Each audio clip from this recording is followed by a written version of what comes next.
जो राष्ट्र विरोधी ताकतें, सनातन विरोधी ताकतें, देश विरोधी ताकतें हैं, वो आरएसएस का या किसी भी हिंदुत्ववादी शक्ति का विरोध करते हैं, जिनके विचार भारत और भारतीयता से मेल नहीं खाते, वो फिर इस तरह के कुछ एजेंडा चाहते हैं। आप किस तरह से देखते हैं जो पोलराइजेशन हो रहा है? सनातन के नाम पर जो ऊंचा नीचा चल रहा है, ये सनातनी संस्कृति नहीं, ये तनातनी संस्कृति है। आप आरएसएस के रोल को किस तरह से देखते हैं? खड़गे जी ने इसका नाम लिया है कि उन्होंने कहा, सरदार पटेल ने भी बैन की बात कही थी। देखो, आरएसएस कोई पॉलिटिकल पार्टी तो है नहीं, पॉलिटिकल विंग है जो है वो बीजेपी है। तो लड़ाई करने हैं तो अमित शाह जी और मोदी जी के साथ करो, उनसे लड़ाई होती नहीं है, उनको हरा नहीं पाते, तो फिर जो है वो आरएसएस के ऊपर अभद्र टिप्पणियां करते रहते हैं।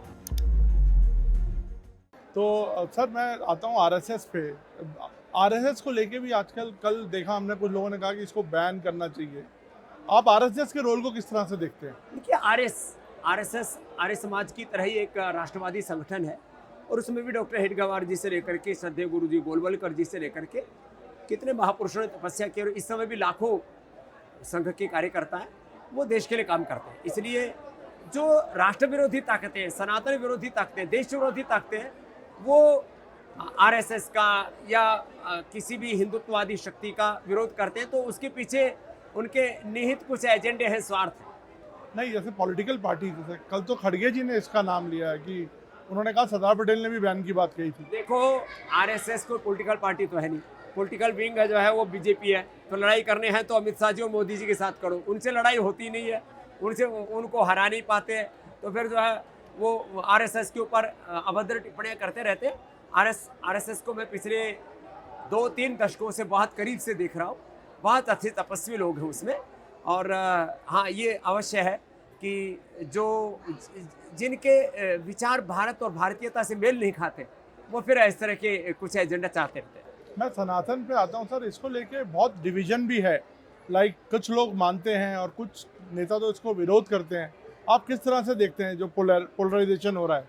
देखिए, जो हमारे सनातन की, जो महर्षि दयानंद की जो तार्किक दार्शनिक वैचारिकी के अनुसार जो व्यवस्था है, उसमें मैंने कहा ना, कोई ऊंच नीच भेदभाव छुआछूत, एक साइंटिफिक टेम्परामेंट है, और ये एक दृष्टि है कि आपके भीतर प्रकृति परमेश्वर ने बिना किसी जाति के भेदभाव के अपरिमित सामर्थ्य दिया हुआ है। अपने आप सामर्थ्य को बढ़ाओ और इस देश को श्रेष्ठतम बनाने में अपना सर्वस्व लगाओ।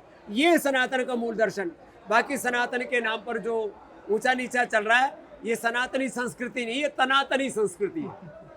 बाबा जी, आज के डेट में ये वैदिक संस्कृति, आर्य समाज और सनातन, इसको आप एक फैशन के तौर पे देख रहे हैं या इसका वाकई में एक बहुत आर्य relevance समाज बढ़ गया? एक ऐसी तार्किक, दार्शनिक और व्यवहारिक संस्था है जिसने कर्म को धर्म कहा, आचरण की श्रेष्ठता को धर्म कहा। कोई जात पात, ऊंच नीच, भेदभाव, छुआछूत कुछ नहीं।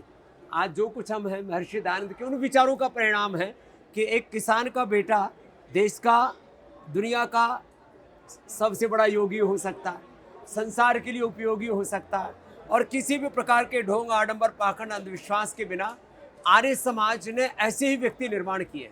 ये हमारे बिना आर्य जी आर्य समाज के पुरोधा है, और ये आज 65 एकड़ भूमि पर ये आर्य सम्मेलन मात्र एक प्रदर्शन नहीं है, ये वो दर्शन है वेदों का, ऋषियों का, कि सभी मनुष्य एक ईश्वर की संतान है, एक पूर्वजों की, एक धरती माता की, एक भारत माता की संतान है, और हम सबको मिलकर के राष्ट्र धर्म को अपना सर्वोपरि धर्म मान करके एक देश का लोकतांत्रिक संविधान और एक भगवान का विधान, ईश्वरीय व्यवस्था, उसका आदर करते हुए हमें जीवन में आगे बढ़ना है।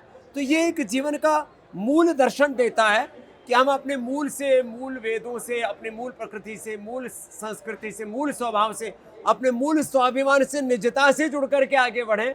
उसका आंदोलन है ये आर्य समाज। और भारत की आज़ादी से लेकर के एक व्यक्ति के विचारों में जो पूर्ण स्वाधीनता होती है बिना किसी कुंठा के, वो आर्य समाज महर्षि दयानंद ने दी है।